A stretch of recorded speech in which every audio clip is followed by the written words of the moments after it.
Extension methods in C# are special types of static methods that you write in static classes and that are called as if they were instance methods on the class they extend. Here's a basic example of an extension method. Let's say we have a string and we want to add a method to check if the string is a palindrome.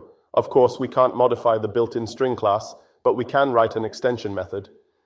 We have created a static class string extensions. Extension methods have to be defined in a static class. Inside this class, we've added a static method isPalindrome that takes a string as an argument. The this keyword before the string as parameter is what makes this an extension method. It means this method will extend the string type. Inside the method, we reverse the string, create a new string from the reversed sequence, and then check if it's the same as the original string, ignoring case. If it is, the method returns true, indicating the string is a palindrome. Now, how do you call this method? Here's an example. Despite isPalindrome being a static method in the string extensions class, we call it as if it were an instance method of the string class. That's the beauty of extension methods. They allow us to add methods to existing types in a way that feels natural and intuitive. And here is another example.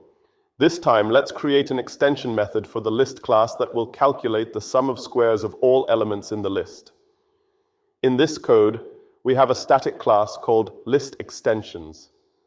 Inside this class, we defined an extension method SumOfSquares which works with listInt type. This method calculates the sum of squares of all elements in the list. Now let's use this extension method. Here, despite SumOfSquares being a static method in listExtensions, we're calling it like it's an instance method of listInt. This demonstrates the versatility of extension methods and how they can enhance existing types with new functionality. And in the last example, let's consider a practical scenario where you want to extend the string type with a method that capitalizes the first letter of each word in a string, a technique often called title casing. This could be particularly useful in formatting names, titles, etc. In this code, we have a static class string extensions. Inside the class, we have an extension method toTitleCase, which extends the string type. This method splits the string into words, capitalizes the first letter of each word, and then joins the words back together. And now let's use this extension method. Here we're using the toTitleCase method as if it were a native method of the string class.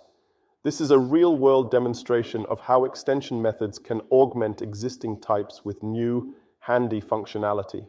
If you want to learn more about the extension methods, check out the official documentation or visit our website codeprepping.com, where we have hundreds of interview questions with answers. Thank you for watching.